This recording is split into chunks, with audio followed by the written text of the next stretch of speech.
दादी और निहारिका के जेल जाने के बाद मित्तल हाउस में सब कुछ सामान्य होने की कोशिश तो कर रहा था, लेकिन हर किसी के दिल में एक अजीब सा डर बैठ चुका था, क्योंकि निहारिका की वो आखिरी मुस्कान और उसके शब्द अब भी सबको बेचैन कर रहे थे कि खेल अभी खत्म नहीं हुआ है।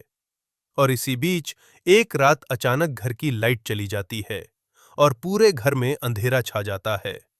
तभी राध्या को खिड़की के बाहर किसी के होने का एहसास होता है, और जैसे ही वो पर्दा हटाती है, उसे दूर एक साया खड़ा नजर आता है, जो कुछ ही सेकंड में गायब हो जाता है। वो घबरा जाती है और तुरंत प्रथम को बुलाती है, लेकिन जब दोनों बाहर जाकर देखते हैं, तो वह कोई नहीं होता। बस जमीन पर एक छोटा सा लिफाफा पड़ा होता है, जिसे खोलते ही उनके होश उड़ जाते हैं, क्योंकि उसमें एक फोटो होती है जिसमें राध्या को उसी गोडाउन में फिर से दिखाया गया होता है, और पीछे लिखा होता है, ये तो बस शुरुआत है। ये देखकर दोनों समझ जाते हैं कि खतरा अभी टला नहीं है। अगले दिन पुलिस भी इस मामले को गंभीरता से लेने लगती है, और जांच में पता चलता है कि जेल के अंदर से ही निहारिका ने किसी को मैसेज भेजा था, जिससे साफ हो जाता है कि वो अभी भी इस पूरे खेल को कंट्रोल कर रही है। उधर दादी जेल में पछतावे में डूबी होती है, लेकिन निहारिका उसे समझाती है कि अगर जीतना है तो दिल को कमजोर नहीं करना होगा। और वहीं दूसरी तरफ मित्तल हाउस में एक और बड़ा झटका तब लगता है जब ओमकार को उनके बिजनेस में भारी नुकसान का सामना करना पड़ता है, और किसी अज्ञात व्यक्ति ने उनकी कंपनी के सारे जरूरी डेटा को हैक कर लिया होता है, जिससे पूरा परिवार आर्थिक संकट में आ जाता है।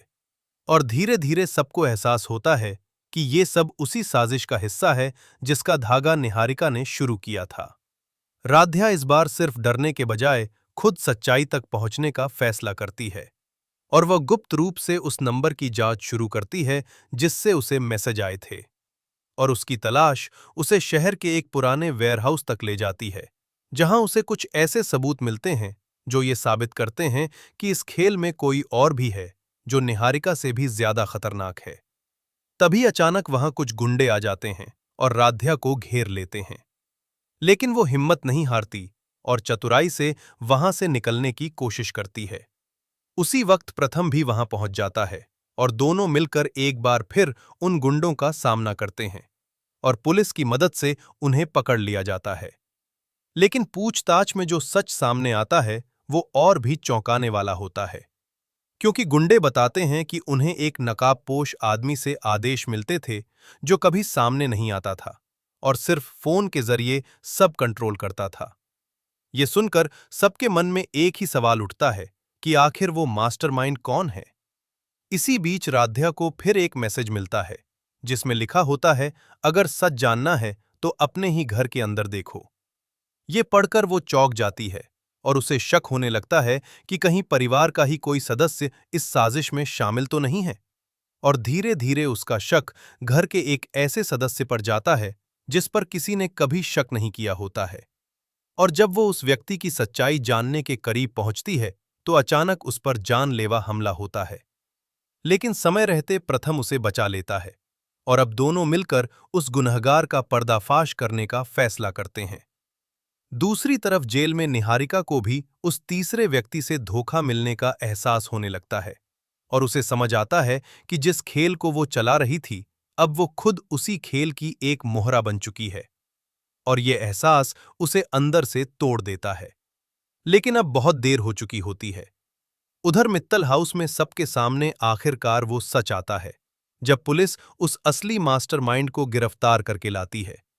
और जैसे ही उसका चेहरा सामने आता है, पूरे परिवार के होश उड़ जाते हैं, क्योंकि वो कोई और नहीं बल्कि घर का ही एक भरोसेमंद सदस्य निकलता है, जिसने बदले और लालच में आकर ये पूरी साजिश रची होती है। ये सच सामने आते ही घर में एक बार फिर से भावनाओं का तूफान आ जाता है, और हर कोई खुद को ठगा हुआ महसूस करता है। लेकिन इस बार राध्या और प्रथम कमजोर नहीं पड़ते, बल्कि मजबूती से खड़े रहते हैं और फैसला करते हैं कि अब कोई भी साजिश उनके रिश्ते और उनके परिवार को तोड़ नहीं सकती। लेकिन कहानी यहां खत्म नहीं होती, क्योंकि आखिरी सीन में दिखाया जाता है कि जेल में बैठी निहारिका एक चिट्ठी पढ़ रही होती है, जिसमें लिखा होता है कि असली खेल अभी बाकी है।